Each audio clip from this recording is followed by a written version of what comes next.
Finalmente a Apple superou a Samsung e assumiu a liderança nas vendas. No último período avaliado, a Apple registrou a impressionante marca de 234,6 milhões de unidades vendidas, ultrapassando a concorrente Samsung, que ficou com 226,6 milhões de aparelhos comercializados. A liderança da Apple nas vendas, embora seja positiva em termos numéricos, levanta reflexões sobre a atual identidade da empresa. Há quem argumente que a valorização crescente em números, vendas e lucros sugere uma mudança no foco da Apple, afastando-se da visão mais inovadora e orientada para o design que caracterizou a era de Steve Jobs. Para muitos observadores, a empresa de hoje pode parecer distante da imagem da Apple sob a liderança de Jobs. Quando o iPhone 15 foi lançado em setembro de 2023, críticas em relação à falta de inovação por parte da Apple vieram à tona. Diversas notícias destacaram a percepção de que a empresa estava enfrentando desafios significativos para introduzir avanços notáveis em seus aparelhos, gerando comentários como a inovação morreu com Steve Jobs. As comparações com a era anterior à morte de Jobs ressaltaram a pressão sobre a Apple para continuar a surpreender os consumidores com novidades revolucionárias, e a recepção ao iPhone 15 alimentou o debate sobre o rumo da inovação na empresa. Após uma série de lançamentos que parecem ser mais atualizações incrementais e algumas decisões questionáveis, surge a pertinente questão: a Apple, sem Steve Jobs, ainda é capaz de nos surpreender? Ou a empresa trocou sua alma pela busca incessante por lucros? Será que a Apple atingiu o limite da inovação? Mas para entender isso, precisamos primeiro saber como a Apple ganhou a fama de inovadora. A visão de Steve Jobs foi fundamental para moldar o legado da Apple. Ele queria um futuro em que cada pessoa pudesse ter um computador em casa, caracterizado pela facilidade de uso e pela capacidade de realizar uma ampla variedade de tarefas. E assim Jobs e Wozniak trabalharam no Apple I, o primeiro computador pessoal da Apple. Apesar de seu caráter quase artesanal e do fato de não ter alcançado grande sucesso comercial, o Apple I desempenhou um papel crucial como um protótipo precursor do que viria a ser o primeiro verdadeiro computador pessoal da Apple. Ao longo do tempo, várias alterações foram feitas, refinando e aprimorando os produtos da Apple, mas o conceito havia sido estabelecido, e essa talvez tenha sido a parte mais importante. Ao longo de vários anos, uma série de melhorias e inovações foram implementadas, solidificando o conceito do computador pessoal. Entre essas melhorias, destaca-se uma que merece especial atenção: a introdução da interface gráfica. Embora a Apple tenha sido a empresa a popularizar e comercializar a interface gráfica em computadores pessoais, a ideia original não é exclusiva da Apple. Em dezembro de 1979, Steve Jobs e alguns membros da equipe fizeram uma visita ao Xerox PARC, Palo Alto Research Center, mais conhecido como Xerox. Durante a visita de Steve Jobs e sua equipe ao Xerox PARC em 1979, eles foram apresentados a uma demonstração do Xerox Alto, um computador pessoal que os pesquisadores da Xerox haviam desenvolvido. Na época em que o Xerox Alto foi desenvolvido, a forma predominante de interação com os computadores era através da linha de comando. Os computadores eram controlados por meio da digitação de comandos em uma interface de texto, sem elementos visuais gráficos como ícones, janelas ou menus. O Xerox Alto foi revolucionário porque introduziu uma interface gráfica, mudando drasticamente a maneira como as pessoas interagiam com os computadores. Em vez de depender exclusivamente de comandos de texto, os usuários podiam interagir de forma mais visual, clicando em ícones, abrindo janelas e navegando por menus. Jobs ficou impressionado com a interface gráfica do Xerox Alto e percebeu imediatamente que todos os computadores deveriam funcionar desta forma. Ele não conseguia entender por que a Xerox ainda não havia lançado essa inovação para o público em geral, e então ele mesmo resolveu lançar na Apple. Foi assim que foi desenvolvido o Apple Lisa, o primeiro computador pessoal da Apple a oferecer uma interface gráfica ao usuário, proporcionando uma experiência mais intuitiva em comparação com os sistemas baseados em texto. O Apple Lisa desempenhou um papel fundamental na evolução da computação pessoal e na introdução da interface gráfica. Assim, é possível reconhecer o impacto revolucionário do Lisa na forma como interagimos com a tecnologia hoje. Isso porque a Apple foi a pioneira ao criar dispositivos que combinavam portabilidade e intuitividade de uma maneira inovadora e muitas vezes única, e com sua interface gráfica e design compacto, trouxe uma experiência de usuário mais acessível e atraente. Essa combinação de fatores contribuiu para um amplo amor dos produtos da Apple por diversos públicos. Steve Jobs conseguia enxergar o futuro bem na sua frente. Suas ideias visionárias não apenas moldaram a Apple, mas também influenciaram significativamente a indústria de tecnologia como um todo. No entanto, sua jornada em direção ao sucesso também enfrentou desafios e contratempos. Um ano depois, Steve Jobs foi demitido da Apple, a empresa que ele cofundou e ajudou a construir. O conflito entre Steve Jobs e o então diretor executivo da Apple, John Sculley, foi um dos principais motivos para a demissão de Jobs em 1985. John Sculley foi contratado por Steve Jobs para se juntar à Apple em 1983. Sculley tinha uma carreira notável na PepsiCo, onde atuou como presidente e vice-presidente. Depois de ser demitido, Steve Jobs fundou a Next Computer, uma startup dedicada ao desenvolvimento de computadores pessoais avançados. Após a saída de Steve Jobs da Apple, a empresa passou por um período de desafios e experimentações que incluíram alguns lançamentos que não tiveram sucesso nenhum, como por exemplo o Newton MessagePad, um dispositivo de assistência pessoal. Steve Jobs foi trazido de volta à Apple por uma gestão desesperada. A empresa estava em uma situação financeira precária e buscava uma solução para revitalizar seus negócios, até que a empresa decidiu adquirir a Next Computer, a startup fundada por Steve Jobs por aproximadamente $500 milhão em 1997. Após a aquisição da Next e a volta de Steve Jobs à Apple, ele inicialmente não assumiu imediatamente o cargo de diretor executivo. No entanto, em uma jogada decisiva, Jobs convenceu o conselho de administração e o quadro de acionistas a nomeá-lo como diretor executivo interino da Apple no mesmo ano em que voltou. Com a volta de Steve Jobs, a Apple resultou em uma transformação extraordinária para a empresa, marcando uma verdadeira reviravolta e reintroduzindo a Apple como sinônimo de inovação. O lançamento do iMac em 1998 foi uma parte fundamental dessa renovação. O iMac, com seu design colorido e ousado, foi o primeiro computador all-in-one da Apple e rapidamente se tornou um ícone de design e funcionalidade. Além da estética inovadora, o iMac incorporava avanços tecnológicos e uma abordagem mais simplificada para a experiência do usuário.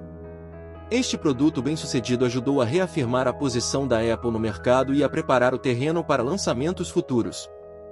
O sucesso do iMac foi um fator crucial que consolidou a posição de Steve Jobs como diretor executivo permanente da Apple. Alguns anos depois, em 2001, a Apple lançou o iPod, que se tornou um sucesso absoluto e revolucionou a forma como as pessoas ouviam música.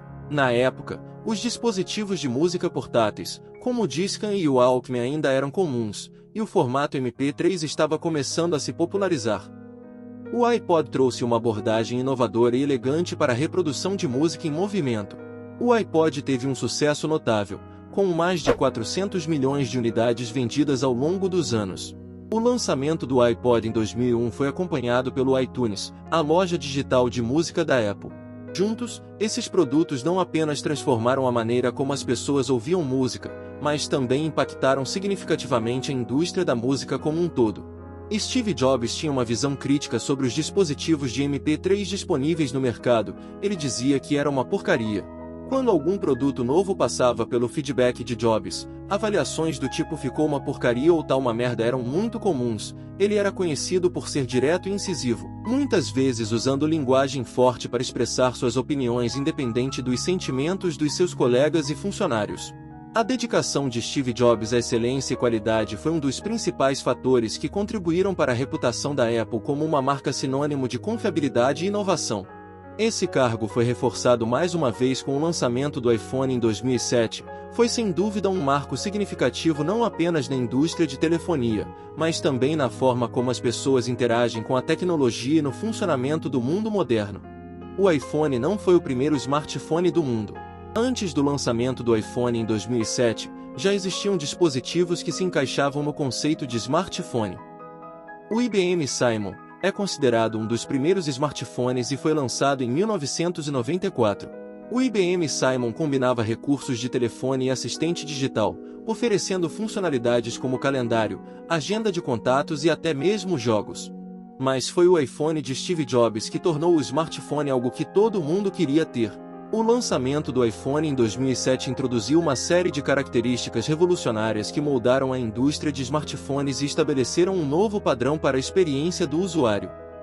Algumas das inovações notáveis incluíam interface gráfica inovadora. O iPhone apresentava uma interface gráfica totalmente nova, baseada em ícones e gestos intuitivos. Funcionalidades de um iPod. O iPhone incorporou funcionalidades de áudio do iPod, permitindo que os usuários ouvissem música, podcasts e assistissem a vídeos no mesmo dispositivo que usavam para fazer chamadas telefônicas. Teclado virtual. Em vez de um teclado físico, o iPhone introduziu um teclado virtual na tela. Tela multitoque. A tela multitoque do iPhone permitiu gestos como toques e deslizes, oferecendo uma experiência intuitiva e interativa, para uma época em que muitos dispositivos com tela touch ainda precisavam de uma canetinha. A introdução de uma variedade de tecnologias inovadoras, combinadas em um único dispositivo, redefiniu as expectativas dos consumidores em relação aos smartphones. No lançamento do iPhone, o Android já estava sendo planejado. Eles tinham a intenção de criar um sistema operacional para dispositivos móveis, especialmente com foco em smartphones, mas a ideia inicial era criar um sistema que se assemelhasse mais ao estilo do BlackBerry. Quando a equipe do Android viu o novo produto da Apple, perceberam que as ideias inovadoras e a interface de usuário do iPhone tornavam o projeto original do Android obsoleto. O Android foi redesenhado, e a equipe praticamente recomeçou o projeto do zero para incorporar diversas ideias e conceitos introduzidos pelo iPhone. A introdução do iPhone em 2007 foi um momento de inovação revolucionária que realmente mudou a indústria de tecnologia e a vida das pessoas. O iPhone não apenas redefiniu a experiência do usuário em smartphones, mas também estabeleceu um novo padrão para o design de produtos eletrônicos e influenciou profundamente a forma como as pessoas interagem com a tecnologia. O lançamento do iPad em 2010 marcou mais um momento de inovação revolucionária para a Apple e para a indústria de tecnologia como um todo. Assim como o iPhone fez para os smartphones, o iPad introduziu uma nova categoria de dispositivos com uma abordagem inovadora. A trajetória de Steve Jobs foi marcada por sua notável contribuição para a indústria de tecnologia, mas também por sua batalha contra a doença. Jobs foi diagnosticado com um tipo raro de câncer de pâncreas chamado insulinoma em 2004.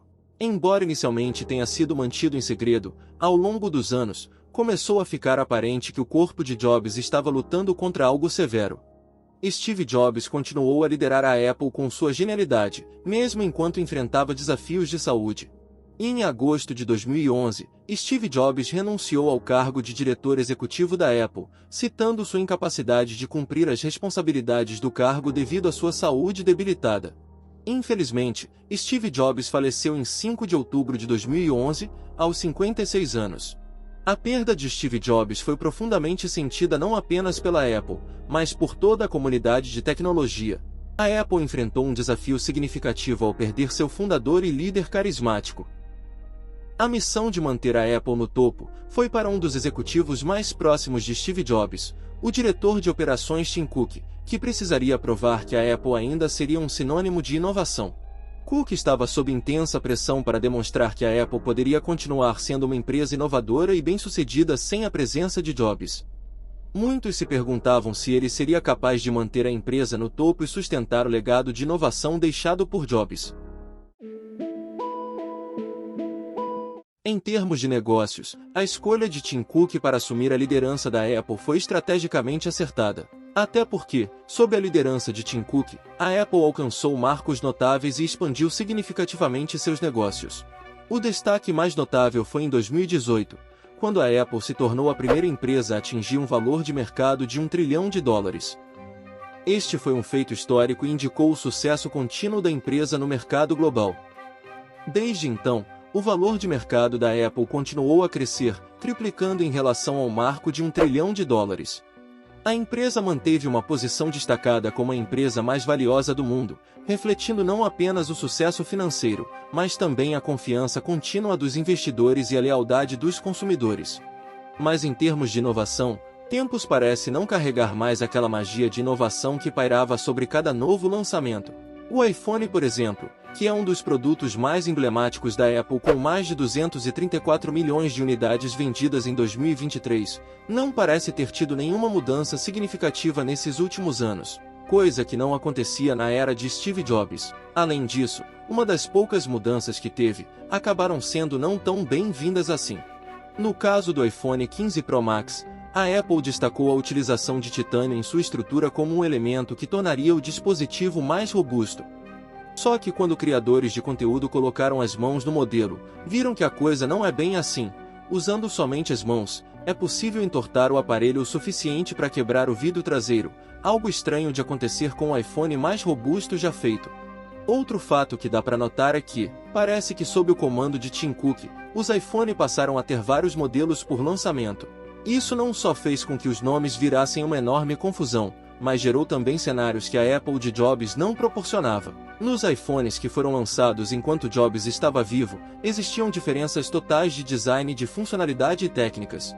A cada iPhone, uma necessidade suprida que o mercado nem sabia que tinha. Comprar um celular novo significava algo realmente novo.